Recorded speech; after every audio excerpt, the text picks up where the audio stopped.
ओम शांति। ओम शांति। प्यारे बाबा हम बच्चों को अपना बालक बनाता है और जब हम उसके बालक बन जाते हैं तो फिर मालिक भी बन जाते हैं, क्योंकि बालक ही मालिक बनता है।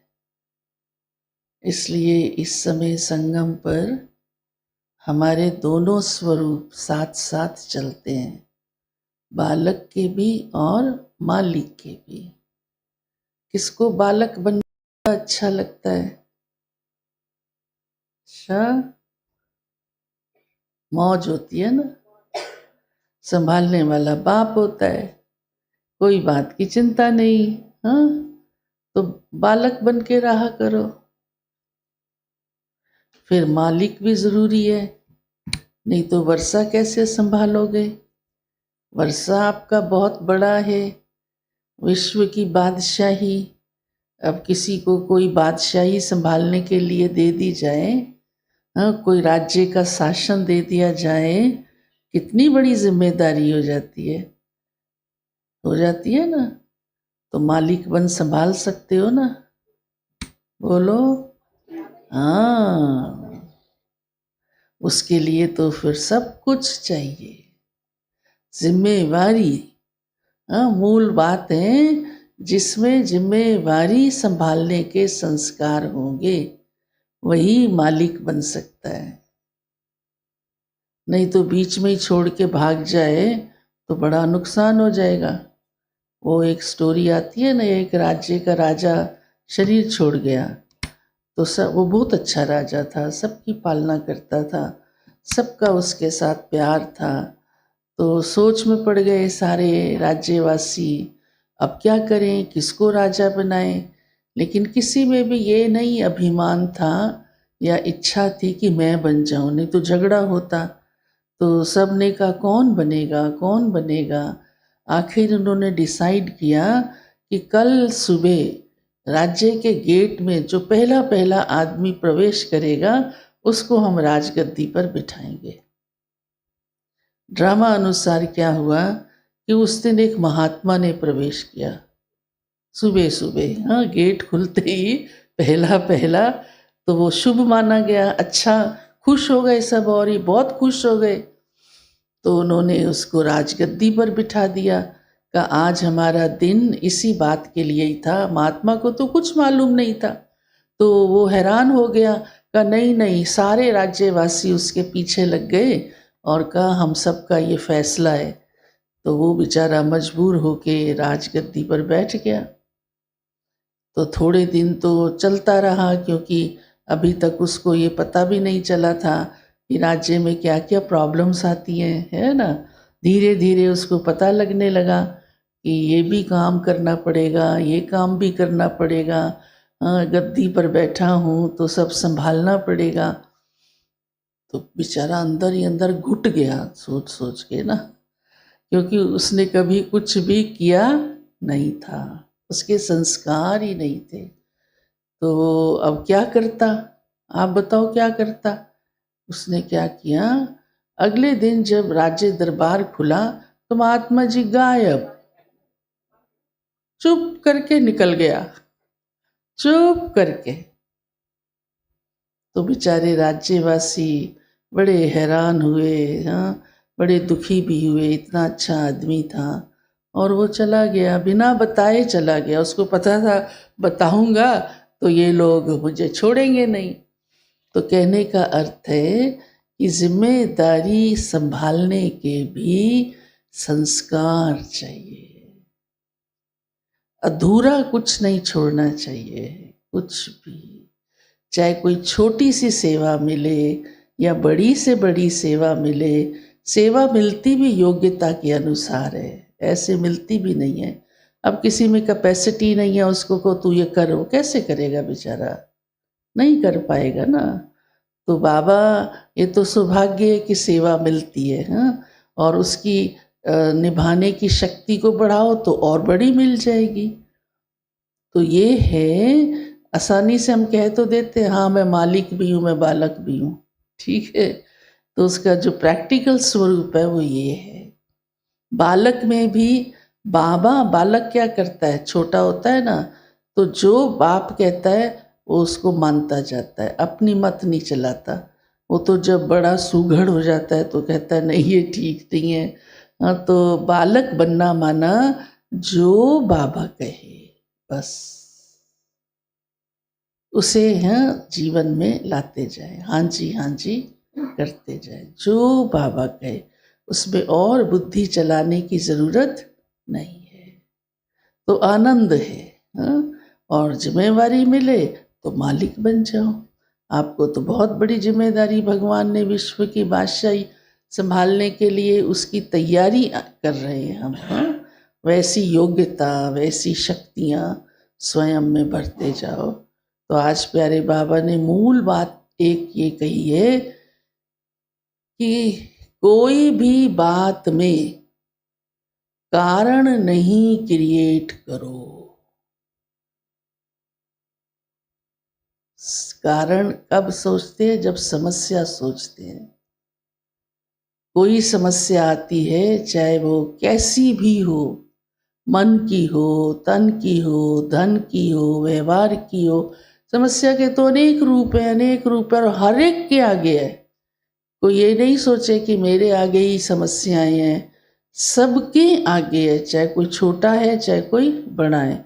आज तो छोटा सा 5 साल का बच्चा भी कहता है मेरे आगे बहुत बड़ी समस्या है, मेरी टीचर मुझे लाइक नहीं करती है। और हाँ, कैसी कैसी बातें सुनाते हैं हैरानी करने वाली। अरे टीचर लाइक करती है या नहीं, तू इस पचड़े में क्यों जाता है? टीचर जो पढ़ाती है तुम वो देखो ना, और बातें क्यों देखते हो? ऐसे हर एक के जीवन में, चाहे बड़े हैं या हाँ वृद्ध हैं, बहुत बातें हैं, परंतु हमें उनमें नहीं जाना। बाबा ने आज कहा है कारण का चिंतन नहीं करो, फिर क्या करो? उसका निवारण करो। वास्तव में पहली बात तो चिंतन ना करना ही आधा निवारण है, आधा सॉल्यूशन है, पूरा नहीं तो आधा सॉल्यूशन है। इसलिए कहा जाता है एक चुप 100 सुख।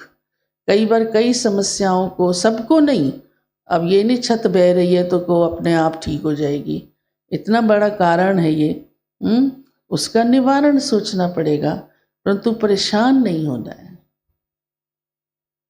करेंगे ना निवारण। अब बीमारी आती है तो नहीं ऐसे थोड़ा उसको छोड़ देंगे, करेंगे ना निवारण। कारण बना, लेकिन उसका निवारण क्या है कि दुआ भी लो दवा भी लो, बस चिंतन नहीं करो, उसका निवारण करो। कोई भी समस्या आती, मानसिक आती है, बौद्धिक आती है, मन में कितने कितने प्रकार के ख्याल चलते हैं, जो ख्याल वास्तव में वेस्ट भी होते हैं, उनकी ज़रूरत भी नहीं होती, और हम खुद कारण क्रिएट कर लेते हैं, या दूसरों को देख देख करके कारण सोचते हैं, ये ऐसा क्यों करता है, वो ऐसे क्यों करती है, वो इस तरह से क्यों नहीं उसको करना चाहिए, वो तो मालूम ही है ना। बस उसका निवारण सोचो, बस कि मुझे कैसे चलना है उसके साथ, हो गया निवारण, है ना। या उसकी कितनी कैपेसिटी है जो मैं उसको गाइड कर सकूं, तब निवारण है। अगर वो आपका सुनना ही नहीं चाहता व्यक्ति, तो आप उस निवारण को नहीं सामने लाओ, आप अपनी एडजस्टमेंट को सामने लाओ। दादी गुलजार इस पर समझाती थी, तुम हर एक की नेचर को समझो। वो क्रोधी है, आग जल रही है तो उंगली डालोगी, तेल डालोगी, ये निवारण है। उससे थोड़ा दूर खड़े होके फासला रखेंगे, और अगर वो आग नुकसान कर रही है तो जल डालोगे, फायर ब्रिगेड बुलाओगे, है ना। इसका सूक्ष्म अर्थ समझो। तो आज सारी मुरली इस बात पे है, निवारण। बाबा को समस्या वाले बच्चे अच्छे नहीं लगते थे। घर में भी आप देखो, अनुभवी हो, अगर एक कोई बच्चा या भाई या कोई भी रिश्तेदार खिटखिटी करता रहता है, कभी कुछ बोलता है, कभी कुछ बोलता है, कभी कुछ मांगता है, क्या करते हैं घर वाले? परेशान हो जाते हैं, कहते इससे ज़्यादा नहीं वो करो, कनेक्शन नहीं रखो। हाँ, वाहियात समस्याएं, वाहियात। एक है मूल बात है और है तो उसका हल करना है, और समस्या को मिटाकर समाधान करना है। तो अपने को कौन सी आत्मा बनाओ? समाधान स्वरूप वाली। आजकल समाज में भी समाधान के कितने वो बनते हैं, तरीके बनाए जाते हैं, ग्रुप्स, कमेटियाँ, एसोसिएशंस बनती है ना समाधान की, समाज कल्याण की, है ना। बाबा ने हमें रूहानी ढंग से सिखाया है, कोई स्थूल ढंग से नहीं। वो तो स्थूल ढंग से करते हैं, कानून का सहारा लेके, पैसे का सहारा लेके। बाबा हमें ये बातें नहीं कहता, क्योंकि वो समस्याओं का समाधान परमानेंटली नहीं हो सकता।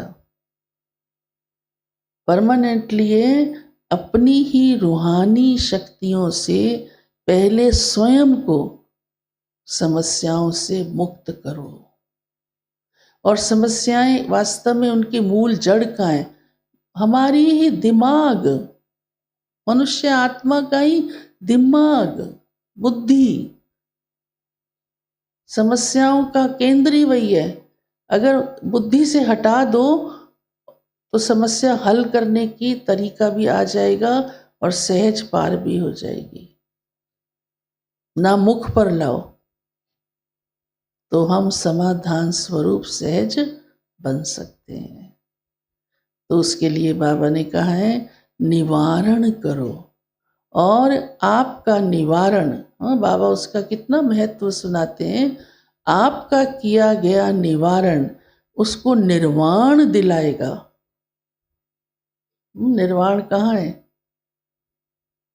बोलो भाइयों, निर्वाण।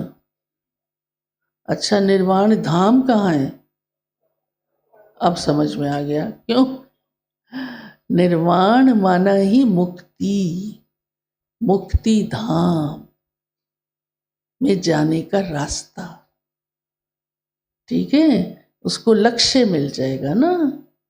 तो वो सोचेगा जब मेरे को जाना ही निर्वाण धाम है, होना ही मुक्त है, फिर आजकल दुनिया क्या करती है, वो रास्ता तो उनको मिलता नहीं बेचारों को, वो तो आपको ही पता है। अब आप बताओ तो उनको पता चले, आपने बताया नहीं। वो फिर क्या करता है, रस्सी गले में बांध के छुट्टी कर लेता है, मुक्ति कर लेता है। वो मुक्ति नहीं है, कभी नहीं समझना वो मुक्ति है। समझा? अब मैं इसका विस्तार नहीं करती, फिर कभी बताएंगे। आत्मा दूसरे जन्म में फिर वही भोगना भोगती है। तो बाबा ने निर्वाण बताया है, तो हमें इस बात को इसलिए सीरियसली लेना चाहिए कि हमें ये तरस आए कि आत्मा भटकी हुई है, इसको रास्ता मिल जाए तो ये मुक्ति की अधिकारी बन जाएगी, बस। परंतु उससे पहले स्वयं को समाधान बनाओ, निवारण बनाओ। कारण में नहीं जियो। कारण में जीने वाला व्यक्ति कभी सुखी नहीं होता, अंदर से दुखी रहता है, चाहे वो कारण छोटा सा हो या बहुत बड़ा हो। ठीक है, तो आज की मुरली विशेष बाबा ने इसी बात पर कही है। दूसरी बात बाबा ने बहुत विशेष कही है कि इस बेहद की वैराग्य वृत्ति चाहिए। और वास्तव में बेहद की वैराग्य वृत्ति होने से ही कारण भी मिट जाते हैं। अनेक कारण इसीलिए होते हैं क्योंकि हमारा वैराग्य नहीं होता। हम्म? लेकिन बाबा का कहना है उतना ही उमंग उत्साह भी चाहिए। कई फिर क्या है, बेहद का वैराग है ना, अरे अब मेरा क्या मतलब किसी बात से, 2 रोटी खाओ और आराम करो। हाँ, दाल रोटी कमाओ, कमाओ, अच्छी तरह कमाओ, सेवा तो करने वाले बैठे हैं, भगवान का काम तो रुकेगा नहीं, वो तो किसी से भी कराएगा, क्योंकि ज्ञानी हो गया ना, ज्ञान भी बहुत हो गया ना। तो फिर कहते हैं अब क्या जरूरत है, बाबा ही कहता है बैरागी बनो। तो बाबा ने कहा है वैरागी वो है जो काम धाम छोड़ के बैठ जाए, वो तो अलबेला है। इसलिए बाबा ने कहा उमंग उत्साह भी उतना ही चाहिए। वैरागी माना अंदर से डिटैच, और उमंग उत्साह इतना कि हर सेवा, हर कर्म, हर जिम्मेदारी को बाखूबी निभाए। अभी क्लियर हुआ? दोनों बातें साथ साथ हों। दुनिया ने यही तो नहीं समझी, सन्यासी भी बेचारे इसीलिए चले गए, राजा तक राजमहलों से चले गए। तो भगवान का कहना है अंदर से डिटैच, ये है वैराग्य, लेकिन जीवन में उमंग, ताकि जो कुछ है वो सब हमारे द्वारा सफल हो। समझ में आया? समय भी, हाँ, एनर्जी, आपके अंदर कितनी विशेषताएं हैं, कितनी शक्तियां हैं, वो यूज हो, सब कुछ